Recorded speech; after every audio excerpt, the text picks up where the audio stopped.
everybody, it's Lace, and today I wanted to go over how governance works in the game, and I think it has some really major fatal flaws. What's going on lately is we've got companies parroting the cries, "Oh, it's a low server population. We're not going to upgrade the town because we don't have enough money."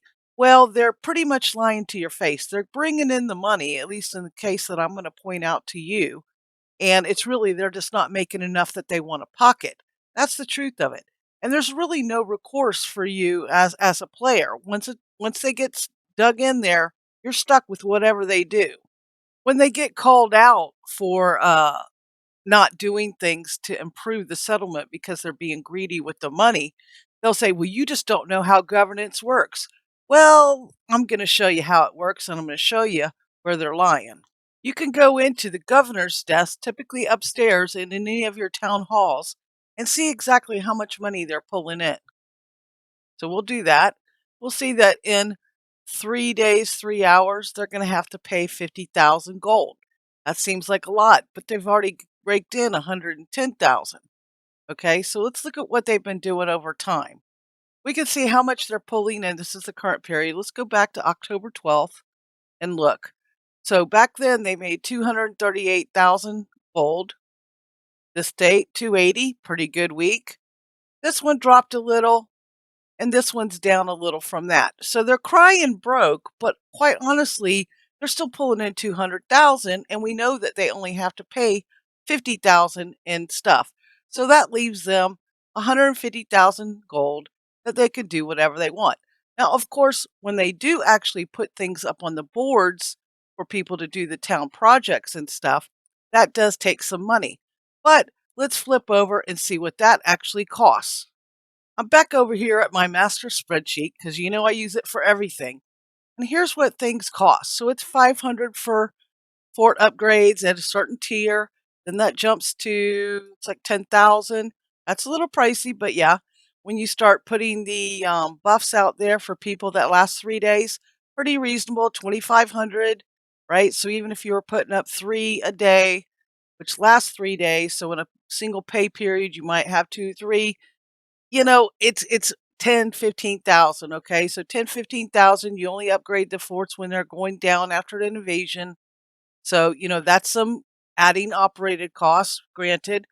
Station upgrades, once they start getting up there to the higher tiers, uh, they start out at 2, so that's why you see only 3 upgrades. So they start out at tier 2, then they go to 3, then they go to 4, and then they go to 5. So going to a 5 is 10,000, right? So basically they said they're not gonna upgrade this particular group. They said they're not gonna upgrade because it's cost too much money. Well, it's 10,000 to make the upgrade, okay, on one particular station to a tier 5, all right? And then there's the people have to, do the work boards to get it done. They have to do it in a certain amount of time. And again, they're crying low server population and saying they're not bringing in enough money. Even if they had to upgrade all of them from, tier 4 to tier 5 in a single week, and you can only do one a day. So this is more than a week's worth of work. A week's worth of work would be 70,000 cost at the max, okay? And then the buffs, maybe another 10, 20,000, again, if they were doing them. So that's about 100,000. And let's go back to what they're pulling in. Now, unfortunately, players don't really have any recourse to remedy this, and even if they gets taken over by another company, it's likely to be more of the same because they just want the money. And then they're going to take that money and they're going to buy up all the cheap mats on the marketplace and then resell them for higher to make even more money and just continually screw people over and over. Do I sound bitter, party of one? You bet your buns.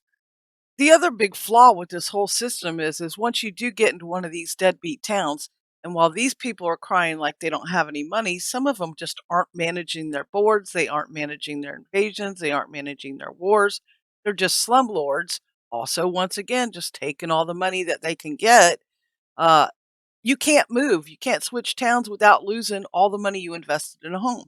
And I think AGS needs to do something about this, that you should be allowed to move your house. Sure, you'll have to redecorate it, but you should be able to, once you bought the property, you're paying weekly taxes on it. Well, 5 day soon to be weekly, you should be able to, quote unquote, let's pretend we resold the house and then we bought a new one. Make it a closed loops transaction where I own a house, let's say in Eben Scale, and I want to move to Reekwater. There should be a menu option that says, when I go to Reekwater, uh, you know, take my house from here and apply it. There should be a way to upgrade your house. Let's say you started the game and you really didn't understand the housing situation and you got your discount on the 5K one. You should be able to apply 5,000 more dollars to your home and get the next tier up. So that's a little out of the governance thing, but it would be one way to escape either people that have been doing this. Some of these companies are jacking up the tax prices, collecting all the money, and then transferring servers. Boy, aren't those special people. So the whole system really was designed for abuse. And I really think that AGS needs to do something about it. Just real quick to show you the other half of this, also in the town hall, you can go to the Territory Planning Board, and this is where you can see if they've put anything up for the improved lifestyle and stuff, and where they've put the points and the upgrades. So there's a max total of 39, but like I said, these guys are crying because it went up and it cost them $50,000 that they couldn't steal from the players. Hey, now, it's always good to have a resolution for something that you feel is broken and being able to state your case for it. And one of the things that I feel is that it should be a closed monetary system on the governance. If 200,000 comes in, that 200,000 could only be spent on improving the town, not lining the pockets of the company that just happened to either pay 100K to buy it right at launch or happen to spend a couple hours doing some board missions to put it into conflict and then fought a war and won. The other problem is that AGS has clearly stated that whoever gets in there is kind of dug in and that they should win most of the battles. So they've basically set it up that once you get control, it's pretty hard to oust you.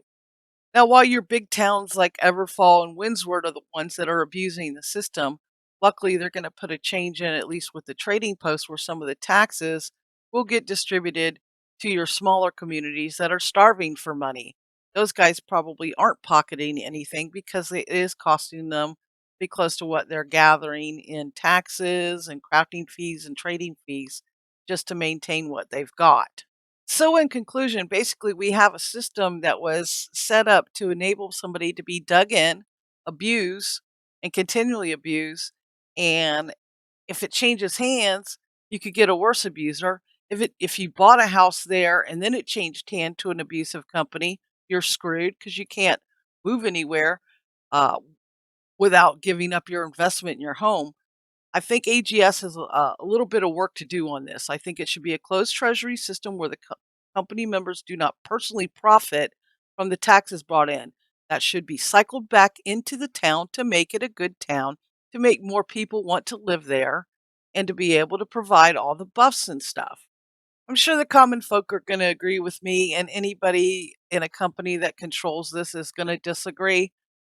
But I feel like there's just an imbalance and people shouldn't be pocketing the money. That shouldn't be part of controlling the territory. You already get company specific bonuses. That's your pay, not the actual gold in the game. So that's my first rant of this game. We'll see if it's the last. I doubt it. But anyway, take care, everybody. Happy hunting and be safe.